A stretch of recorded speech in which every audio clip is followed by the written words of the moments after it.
All right, so today we are going to be discussing effective ways to price your services. This is a topic that I have been wanting to talk about because when I was starting out here, I actually, to be very honest with you, did not know how to price my services. And I know it's going to likely be the same way for so many of you that I want to enter into freelancing, especially those that want to do freelancing in software engineering.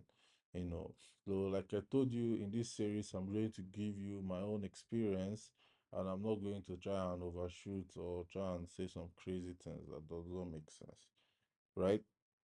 Now, when I was starting out, to be honest with you, I was pricing my services based on feelings. Like, how long is it? How long do I feel this project is going to take, and how much do I think I need? Imagine I worked on a full weekend, morning to night, morning to night, morning to night for 3 days, Friday, Saturday, Sunday. I was paid 40,000 because I felt like 40,000 was a big amount of money.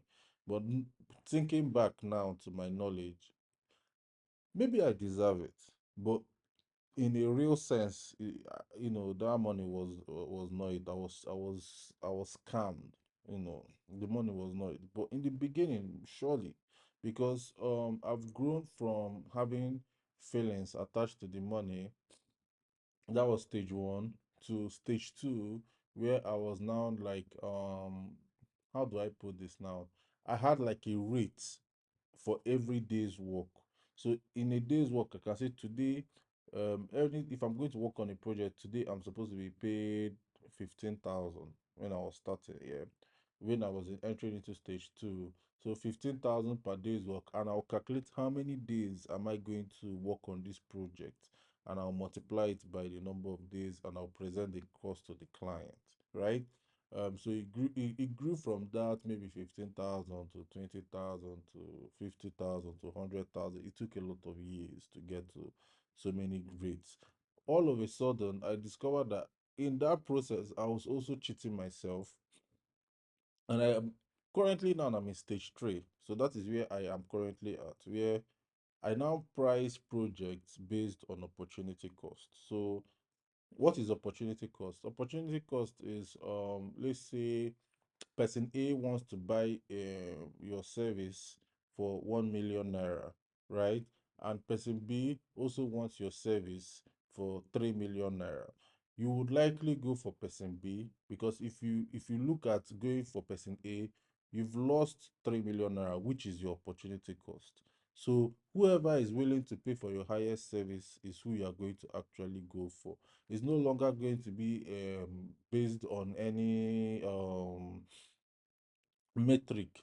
So if you take person A for 2 million, you've lost the opportunity cost of taking person B for 7 million if and whenever it arrives, if it is within the same timeline. So opportunity cost now becomes the driving force for how much you charge for your project. So if you know that person A is offering 1 million and person B is offering 3 million, your cost for a project at that specific timeline is 3 million. Now, if you have the opportunity or you want to do the two of them at the same time, you sure can, but I'm looking at it on a singular point of view. So what you should really know is that the cost for that project, if it is the same, it is 3 million. So moving forward, anything less than 3 million, you are losing money. So that's how you look at it in stage three. But most of you may not understand stage three. A lot of you might. I don't know. I really don't know. But I know that this is how it grew. And funny enough, these things, I did not learn it from anybody. It's a weird thing. It just started happening. It started happening to me, and I was now, I kind of picked it up from there. It's not like I had to go somewhere and learn it from somebody. It just happened, and I was noticing it. Yeah. I noticed that sometimes I'll run an ad and I'll get somebody that wants to do a project for 1 million. The person is actually willing to pay for that project, and maybe the ad I've spent is like 50K, which if I take that project, right, which is one of the reasons why I do not run ads anymore, because I think I've reached that point where I don't really need it again. So if I take that project for 1 million, there's somebody else maybe that came through referral, not through the ads, came through referral, that wants to do a project for 7.5 million, for example. you see that in a situation like that, where if I have one slot, which is usually what is always it turns out to be, because I'm one person with one slot now. Because as time went on, I started reducing slot because obviously I am now diversifying to other services. So I don't want everybody to think it's just one slot I do all the time. No. But with that one slot, there is a very high chance I have to say no to the guy. If not even there is a high chance, it is definitely going to happen that I'm saying no to the person that has that 1 million. And I'm going to take the project of the person that is offering 7.5 million. That is, it's simple, it's just maths. Which now turns out to be a loss on ad spend. So which is why I no longer run ads, you know. But maybe it's because I am looking at it from the point of a freelancer, like a proper entrepreneur, like hiring people and all those things, can hire people to do those things for them, and they can make their return. But I don't want to go through that. I've tried that route and it was so painful for me. I'm not even going to lie to you. I feel very comfortable as a freelancer, as somebody that can just do his thing, build services, and um, um, build apps for people to use without having to have employees. And I've had all those things, and it never turns out the best way possible for me. It's very stressful to manage, plus the stress of having to worry about salary. Because with freelancing work, you might have 7 projects in 1 month, the next month you have zero. Or you will have like five in 3 months consecutively. In 2 months after that, you have nothing. So it was a nightmare for me, oh, personally. Oh, I don't want anybody to think that for them it will not work. There are so many beautiful agencies that do that, but personally for me, it was too stressful. I did not enjoy it. It was as if I was now working for the employee. Yeah, which is true, because as the employer, you work for your employees, not the other way around. But most employers think employees work for them. If it is the business that is grown already, that is properly stable, yeah, sure, the employees will do work, kind of, yeah. But if you are a startup or you are growing, or you are not yet fully stable, you are actually working for your employees. So I had too much on my decks. I had to make sure salary, work for them, make sure it was a lot. So I just had to find my own path, which is proper freelancing. One man, do my thing, I don't have to worry about salary and all those things. Yeah. So coming back to pricing, obviously you do know I do ramble. If you want to start, the truth is, if you don't have anything to compare your time with, you would have to charge low. For example, if somebody comes to me now with a project currently today with a project of 1 million, and my businesses, when I mean businesses, apps and services and things that I produce that are running on their own, that is generating money for me, produces way more than what that person is offering. And if I spend more time making it more enhanced, I would make more money. There's no way I'm going to take that project, which is also part of the reason why I say currently today I charge based on opportunity cost, which is why somebody can meet me today for a project and I see this project is 8 million. But he can go to somebody else and that person would gladly take it for 4 million or 3 million. There is no that person will likely deliver that project and do a very wonderful job, right? But if you notice, the cost is not the same. The cost is not the same because it is going to cost me more to do that project for 4 million. I'll be losing money based on opportunity cost, which is why I say it is a very complex thing. I don't know how else I can explain it if you've not gone through it, because I had to go through it. It did not make sense to me too, till after some time, it gradually started making sense to me. So you have to go through it in a way for you to understand what I'm truly saying. So I will lose money taking that project of 4 million, even though I'm not really losing money because I did not spend anything to get that person. But if I spend my time that I'll use and do that project for 4 million on working on my services and my products and what I am doing, or working for another client, I will earn more than that 4 million compared to taking his own project and working on it and leaving my own thing. I don't know if you understand what I mean. So sometimes if the pricing doesn't match, I actually refer them to people that I know that are capable of handling the project, right? So if you want to start out, I want to do this series for people that I don't want to encourage people to start with opportunity cost correct now. If you, especially if you're starting out, if you're starting out, just take projects as you can, because to get to the point of opportunity cost and having to be able to know how to charge in that top level, I'm currently in stage 3 in my opinion, but maybe there's stage 4, 5, 6, 7. I don't know. So 10 years from now, watch out. Maybe I have to come back and say, hey, I made a mistake here. You know, I don't know. I'm still growing. I'm not old yet. So um uh, starting out, take as much project as you possibly can that you can deliver and do a very good job at. Don't worry about the money at that stage. The point is for people to know that you are trustworthy and you can deliver on a project and you have a very good communication skill. You are patient, you know how to communicate with the client. Use that opportunity to learn those soft skills. Don't get depressed by trying to finish everything in a short time. You can spread it to 3 years. What I mean by spread it to 3 years is take your time. As long as you have food in your house and you can sort out your food, your light, and all those things. Don't worry really about savings and investments at that initial first 3 years. Worry so much about getting your name out there, because you are your own brand. Like in the previous video, I spoke about branding. You are your own brand. Your brand should be, if somebody knows wants a website or a mobile app, they don't want anybody else to do it but you. They are willing to wait for you to get to work on their project.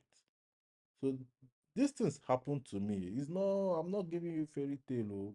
It happened to me. Some people will come and say, hey, we want you to do a website. I'll be like, I am fully busy. They say, when would you be less busy so that we would start it? I'll tell them maybe in the next 4 months. They'll say, fine, they'll wait for next 4 months. There's somebody safe happened to me this 2024.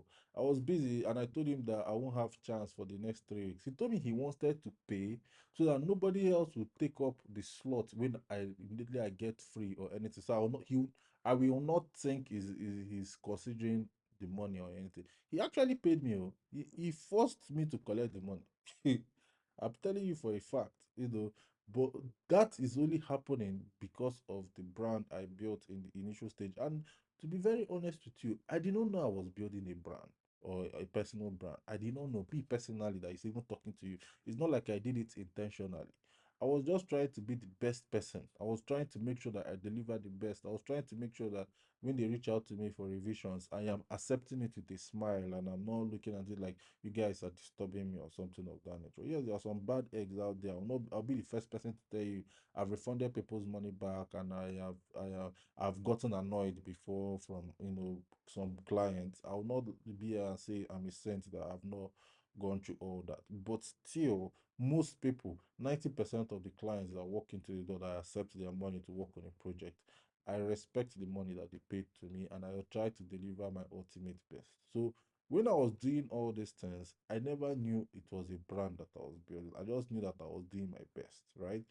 So if you can take out 3 years, focus on just being the best web developer for your clients. I'm not saying web developer for the world, because I remember that back then when I was starting, a lot of people were saying to me. Some people even say it now, but I receive it less now because I believe all my mates they have grown. They now understand that programming languages are tools. So they'll be like, "Why am I writing in PHP? Why can't I write in Node.js? I mean, what was it that was raining there? TypeScript or that no PHP is and I never let all those things bother me. As long as my clients are happy, I do not really care because my clients do not care about the language it is written on. And I'm not somebody to even hide it from them. I tell them I write it in PHP or whatever you want to. If you are looking for somebody else that is going to write in another language that you prefer, you are free to find the person. And most of them don't do. They don't even know what the language is about. The only is the app working? Is the website working? Can it scale? Simple, right? So don't listen to anybody. Pick your language. Pick your once you get your client, so that this client is the person I want to make happy. I don't care what is going to happen. I don't care the obstacle. I just want to make him happy. And any client I get for the next 3 years, even obviously going forward, but for the next 3 years, I want to work on. I'm investing in myself. Don't worry about making big money to buy car or invest or anything. Obviously, you are starting. I'm talking to the young guys now. You are starting out and you are just trying to make a name for yourself, right? As you are building, you are delivering. You are building. You tell them if you know anybody that needs a website, let them refer them to you. Then, once you've done this for the next 3 years, with that 3 years, you are now able to find out how much do you believe you are comfortable to charge for a day's work. I'm not somebody that likes all this hourly something because to me it doesn't really make sense, but that's to me personally as a freelancer. The hourly thing, it doesn't make sense to the client because the client does not know how many hours you are working. So if it doesn't make sense to the client, selling it to the client sometimes is just, yeah, you're just stressing yourself. Most times, if you want to be the best freelancer, you always need to find a way to put yourself in the client's shoes. If somebody meets you and tell you they are charging 5,000 or 10,000 or 50,000 per hour, how do you measure the hours the person has worked? You don't. There is no way you can do that. So I always put my rates in project based. But me, I can say, okay, for a day's work, I want to charge 50,000 for today. Any day I sit down and I work on a client, I don't care if it is 4 hours or 10 hours or 15 hours or 24 hours, the entire full day. I'm charging this amount of money. But then, how many days am I going to work on this project? Okay, from what I've done and from how I've pictured this project, because with the first 3 years, you've been able to know how long a project will take, be able to know how much you feel like you can charge per day's work. You multiply it by that number. Then if you want to add small jara, you feel free, or because some people would like to negotiate. Me, I don't like negotiation. So once I do the multiplication, I tell them this is the amount and they want to negotiate. I tell them that that's the final price. I don't negotiate, I don't do any of those things. But some people enjoy negotiation, so they will be like, um you can add small jara on top if you want to, so if you negotiate it can still fall down to what you want. But you have to always know how to play the game. Personally, for me, it is a principle of mine. I don't negotiate with my pricing. If I tell you this is the price, you say you are not willing to pay for it, I feel comfortable with it because I know that that is the minimum I can get it done. So be honest with yourself on the minimum, because that minimum, it is easy for you to walk away when you know that what you are giving the client is the minimum you can work on that project for. This is where you are now in the stage two. So once you're in this stage two, the goal of this stage two is to establish yourself a little bit. Once you start making some money, you can get a comfortable house, laptop, get a car. You get kind of establish yourself, reward yourself. The first 3 years you are in work mode, like really working crazy. So that this time around, just I'm not saying go crazy. Buy a normal Toyota, Honda. Don't go and buy BMW or Mercedes. Or just be comfortable a bit. Yeah, that comfortability a bit will ginger you more to actually increase the rate you are charging per day. So that is the trick. The trick is not just to be comfortable. The trick is now to expect more from yourself in terms of how much you want to present to a client. So if you say, um, I am charging 10,000 naira per day, but you know that you need to buy fuel, you know that you need to pay house rent that is coming. Don't go and get the house rent that will kill you. Just get something that will challenge you a little bit. In that initial first stage, you don't need all those things to challenge you, because if you start it in that first stage, you don't even have any backup. You don't have a client base you can rely on to feed you referrals. So you're just going to kill yourself out of the gate. But once you've after 3 years, you get a comfortable vehicle, then you get a comfortable, maybe I don't know, 2 bedroom, 3 bedroom, right?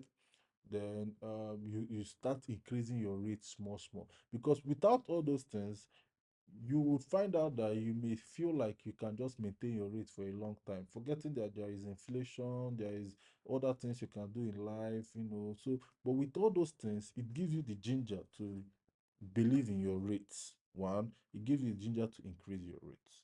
So, as you are increasing your rates, one thing you start to notice. I'm telling you all these things because I'm not saying I had all these things in mind. I want to repeat myself because some people think that I did all this intentionally. I did not do it intentionally. I don't want to come here and lie to you people. I'm just because I don't know. In fact, I don't even know if anybody will listen to this thing, to be very honest with you. It's just that I felt like I know so much at this point. Why don't I just put it out there? Anybody that finds it interesting should listen. If not, I don't, to be honest, I don't really care. So once you start increasing your rate, one thing you start to notice is that in after like 6 years, 7 years, 8 years in the business, you have a loyal client base, which is strange because you start to notice that you start seeing like you have like two, three, four, five, six people that are constantly giving you projects constantly. Like you can rely on them every month for you to get a project. Like they are referring you or they are bringing you project. I have a client that I have done six projects for. Six, one person, six, no joke, six projects for. I have a client I've done five for. They will just, maybe if they have an idea, they will reach out to you. They don't even want to try another person. I know there's a client I did a bill payment app for.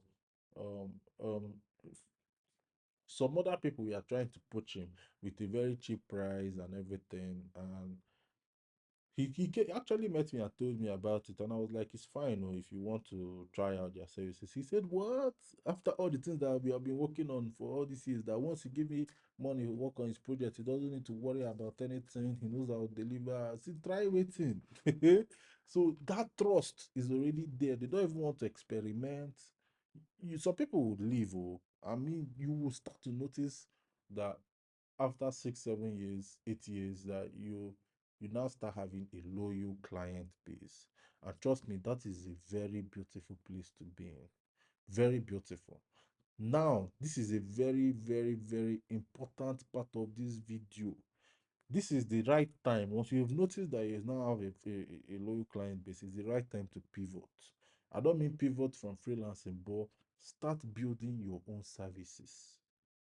Because there's going to be a time whereby the young people that are coming in will now start eating out from the clients that you are currently having. And you don't want to be competing with somebody that is young. If I tell a client that this is project is 1 million, there's a young person that is willing to do the exact same work for 450,000, if not even 300,000. And most of these clients that you do not know, they don't know who you are yet, so they'll be like, let me just go and try that 300,000 naira guy. There's a very big difference. 700K. Why would I pay you 1 million when somebody is telling me that he wants to do it for 300,000? He's young, I can easily trust him and all. So with freelancing, is not a young man's game. It's a lifestyle, but it's not an old man's game. It's a young man's game. Yeah. Um, it is for the young to fight for in the beginning. But once you now start getting to 7, 8 years in the freelancing game, this is a time for you. And in my opinion, I think this is the most difficult part of freelancing, because it's now the time for you to put the burden on yourself to build something that will generate passive income for you gradually. It may not do that immediately, but something that you can use to build your own portfolio different from clients. Because at that time, you start noticing that I'm tired of this whole client thing, calling you at odd hours, wanting to do this and that. You start getting tired. I'll be very honest with you. And the only thing that will motivate you to continue to work as a freelancer and build your leverage is if you now start charging a good amount of money that maybe somebody would think it is 3 million, you tell them it's 8 million. Take it or leave it. If they don't want it, they can go. But you cannot get to that point of opportunity cost, or that point of charging at that amount, if you don't have services that you can rely on. And I'm not trying to go crazy here, like tell you find start up a $1 billion company. No, even a $1 million company. No, even a 100,000. No, just find something that you can build that after every month it is able to take care of your basic needs: fuel, food, electricity bill. um, you can leave rent for the client. Just basic needs that you need. Not even clothing, just the basic, such that if you don't have a client for like 7 months, you are comfortable. If it is, I know some freelancers that went into the now set up laundry business. I know some that set up phone pouch business. I know some that set up fruit blending, this what they call it, smoothie business. So they took the money they are making and set up a smoothie business. Some went online, some went offline. You know, even car wash. Just find a simple business. Obviously, if you've done this for 6 7 years, you can save some money with 1 million naira. If you find a business that, okay, you have to be honest with yourself. Oh. Don't go if you are living in a place where, okay, your food, your data, everything you need, let's say, is going to cost, like me, for example. Currently I'm married and I have let me not bring up my family and all, but I'm married though.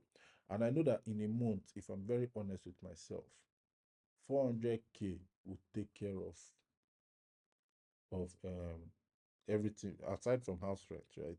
It will take care of all baby food that we are eating, to take care of everything that we need in the house, right? So if you in your own case, it might be 700. Your own case, it might be 200,000. I'm talking of as of 2024. In another person's own case, it might even be 100,000. But find something that you would invest into. I'm not really a crypto person. I want to be out there, so I'm not going to tell you to go and invest in forex or crypto. Something stable and something you can control the price if you can, right? Find something. This is where you need to do some thinking. Don't go and open wine store and do something very expensive, or do something that does not. Find something simple that once you've saved that money from, you can now use that money that you have saved to either start a small online business or offline business that would generate income for you without you really being there. You can have somebody there, or maybe you can monitor it once from time to time in the evening, or just gradually look into it. Just once you get that business, establish it very well to the point that in case your lifestyle increases, it increases with it, or you can create another business to complement it. The reason why I'm saying this is because once you start getting to the eighth year of your freelancing journey, clients do not really come as they usually come in the beginning, because your pricing will pursue so many of them away. Because at that point, it is not worth it to now start still doing projects of 150,000, 200,000, 300,000. That will stress the hell out of you. You've already gone through the stress. It's not time to still you cannot keep that energy you started with the one first 1 to 3 years of your freelancing game. You cannot keep that energy forever. So it is not a wise decision to actually expect to keep that energy forever, or expect if clients come, you're battling with. Currently now, by 2025, I'll be 30 years old. So I'm not there is no way, it's not even possible. I'm already seeing it in my body now that I'm 29 years. I cannot code how I was coding when I was 21, 22. When I was 21, 22, give me Coke, give me Gala. I can code for 36 hours. I can just code for a very long period without even sleeping. I can take so many crazy risks. I can take a project of 150,000, and in my eyes it will look like 1 million. Now, if I take a project of 500K, it's not even like, yeah, it doesn't even, it's not something special, right? Inflation might have an effect, but back then, project 150K used to be big in my eyes, very, very big, right? So, what I'm trying to say is, if you don't have that business, offline or online, your life would get worse from there. in freelancing, or maybe if you can do entrepreneurship and hire other software engineers. But I think I've explained to you by this point that that was the part that I did not want to do. I tried it and I had to come out of it because I was driving myself insane. I did not like it. I did not enjoy it. I did not. It was not working the way I expected it to work. So to some people it might work, but for me personally, Idoko Nicholas Chinazon, it did not work for me. Maybe in the future it might. I don't know. But you need to establish that business, offline or online, once you are in your seventh, eighth year of freelancing. That is from that business, you can now feel comfortable to charge a big amount of money. And now, guess what? This is where the magic comes in. Because what I now noticed is this: when you settle the basic needs you have, you might just end up saying that you just need one client in a year, maybe that'll take care of your house rent and some other things that would now um um um um and that would now give people the feeling that you have a premium, that you are a, how do I explain this now? It makes people feel bigger than in your eyes. So if for example, a client now says what we gives you a project scope, and he said that the project is 8 million, and the client says what he has is 6 million or 5 million, for example, and you say no, I'm not doing it anything less than 8 million, and you stick to it, most times they are going to go, but in out of 10, two people, from my experience, would match that 8 million with you. Now, if they match that 8 million with you, you have 16 million.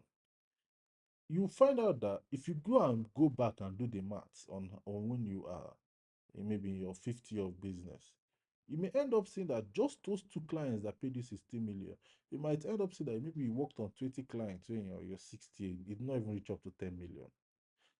I don't know how to explain this thing because in my head, when I'm saying it out, it feels like I'm saying gibberish. But I wish there's a way.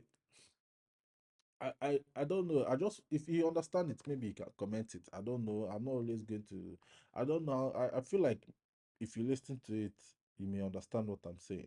Because to me, I started noticing those crazy things. I'm like, wow, I got only 3 clients this year, but I actually made more money than I did last year when I got when I worked with 7 or 8 or 10 clients.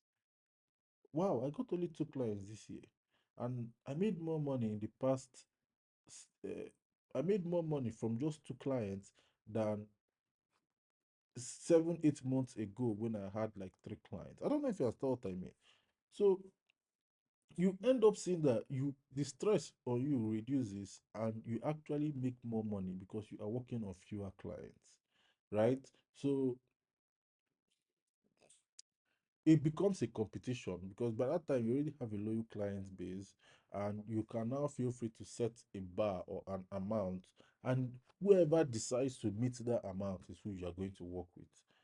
Eventually those other people end up missing you, and they will want to even work with you, so they will sometimes come back to you with even an offer to match your offer.